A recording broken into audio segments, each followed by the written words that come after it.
कौन बनेगा नेता। नगर निगम के चुनाव पास आने वाले थे। पूरे कानपुर शहर में टिकट को लेकर मारामारी शुरू थी, लेकिन सबसे ज्यादा चर्चा में वार्ड नंबर 40 की सीट थी। वो इसलिए क्योंकि इस बार वहां की सीट महिला के लिए आरक्षित थी। अब सवाल ये था कि चुनाव लड़ेगा कौन।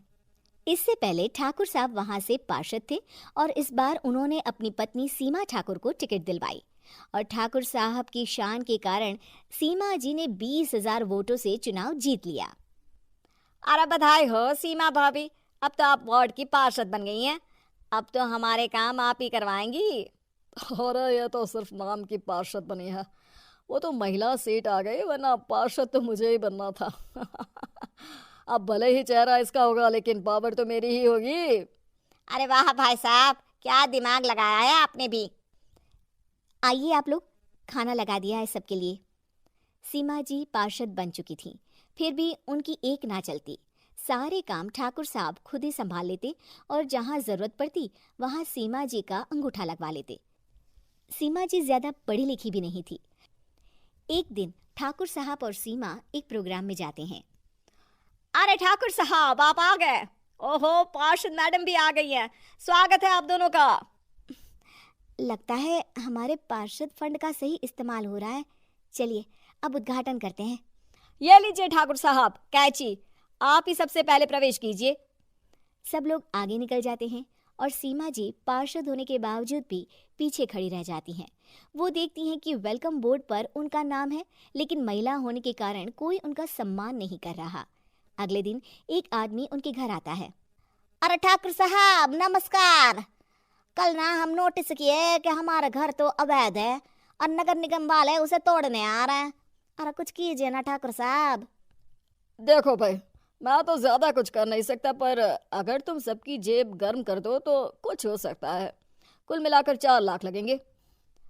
अरे 4 लाख ठाकुर साहब? अरे भाई, मैं अपने लिए नहीं मांग रहा हूँ। दरोगा है, इंजीनियर बाबू है, बड़े साहब है, सबको देना पड़ता है ना थोड़ा थोड़ा। बोलो है मंजूर? तभी वहां अचानक सीमा जी आ जाती हैं। अरे ये आप क्या कर रहे हैं? पहले इन्हीं लोगों से तो आपने वोट मांगे, अब इनसे ही पैसे ले रहे हो। अरे चुप रहो तुम, तुम्हारा काम है सिर्फ अंगूठा लगाना, तुम वही किया करो। मुझे दूसरे काम तुम मत सिखाओ, समझी? और तुम ना जाओ, अब पैसे लेकर आओ, वरना जेसीबी किसी भी वक्त आती होगी। सब कुछ ऐसे ही चलते रहता है। एक दिन सीमा जी और ठाकुर साहब को एक लोकल मीटिंग में बुलाया जाता है। वहां पर कई और अधिकारी लोग भी मौजूद रहते हैं। अब मैं चाहूंगा कि ठाकुर साहब हमारे बीच 2 शब्द कहें। मेरे प्यारे भाइयों और बहनों, आज मेरा सौभाग्य है कि मैं आप सबकी सेवा दिन रात कर पा रहा हूँ। आपने मेरी पत्नी को भारी मतों से जिताया है, इसलिए मैं आप सभी का शुक्रगुजार हूँ। मैं आप सबसे वादा करता हूँ कि हमेशा की तरह हमारे वार्ड में किसी को कोई तकलीफ नहीं आने दूंगा। सभी लोग तालियां बजाने लगते हैं। अब मैं माननीय पार्षद मैडम को स्टेज पे बुलाना चाहूंगा। अपने नाम को बुलाया सुनकर सीमा जी एकदम चौंक जाती हैं। उन्हें बिल्कुल उम्मीद नहीं थी कि इतनी बड़ी जगह उन्हें मंच पर बुलाया जाएगा। जैसे तैसे वो मंच पर चढ़ती हैं। ऊपर जाते ही सीमा जी को सारी पुरानी बातें याद आ जाती हैं कि किस तरह उनके पति उन्हें कभी भी आगे बढ़ने नहीं देते और उनके नाम से गलत काम करते हैं। वो बोलने लगती हैं। मैं आपके वार्ड की पार्षद सीमा हूँ। आप में से बहुत कम लोग ही मुझे जानते होंगे, क्योंकि इससे पहले मुझे कभी ऐसा मौका ही नहीं मिला। सारे मौके मेरे पार्षद पति यानी आपके ठाकुर साहब ही लेते रहे, लेकिन आज ये मौका मुझे मिला है तो मैं इसे ऐसे ही नहीं जाने दूंगी।